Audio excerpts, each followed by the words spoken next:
All right, now let's talk about when we receive a payment and the client underpays. Okay, so again, another scenario that comes up quite frequently. I love how QuickBooks handles this. So we come in here, we say, okay, we have a payment from job 1 and they owe us $1,016.77. Okay, so let's say, they messed up and they paid us $1,006.77. So they're off by $10. It happens, right? People key stuff in wrong. So then we have to decide, what do we want to do? So we can leave it as an underpayment, right? A $10 underpayment, which is fine to do. You have to decide how material that is. If you leave it as an underpayment, this is what you want to think about. All right, I have $10 in here that I have to go and try and collect from my customer. So let's say, and I mean, if it's a repeat customer, obviously that's something to consider. They always pay you short. You want to, stay on them and get them to actually pay.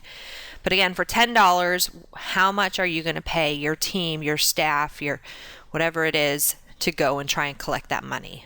Okay, so if it takes them 30 minutes to collect that money and we pay them $20 an hour, right?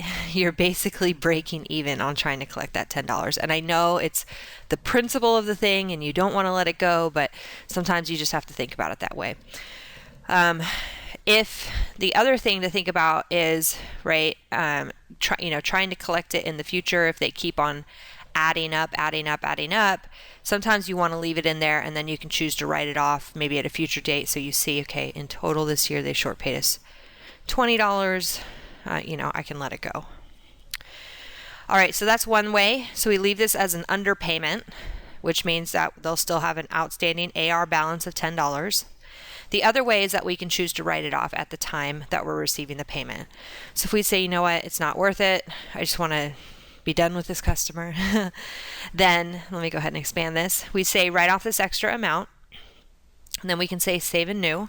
And when we do that, it pops up a box that says which account do you want to write it off against. So you can write it off against maybe a bad debt expense if you want to, right? So it's just a minimal charge.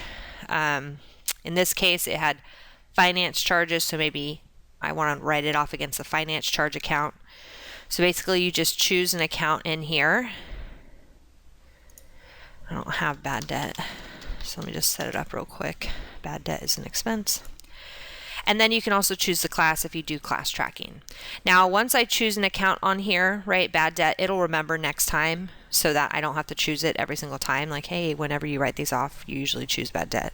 So that's nice as well. But this way, what's nice about it, if you choose to write it off at the time, then it's not showing up on your reports either, right? So that's the other thing to always consider and what we like to talk to our business owners or management teams about. When you have an amount on a report that is not worth your time to look at, like $10, then we should make it go away, right? You don't want to be, okay, I want to look at my AR aging report every other week, twice a month. I want to look at my AR aging report. And that means twice a month you're seeing on there that $10 charge that's still outstanding. It's not worth your time to keep looking at it, because not only now is your staff spending time trying to collect it, you're looking at that number every week, wondering why we have $10 outstanding from this customer. So again, another reason to consider writing it off, letting it go, because it's an immaterial amount. It's not worth your time to try to collect. Okay, so when we choose to write off the amount at the time of receiving payment, that customer now no longer has an outstanding balance. It will not show up on an open AR report for you. It won't show up on your collections report, anything like that, and you guys can just move on. Okay? That is receiving a payment when a client underpays.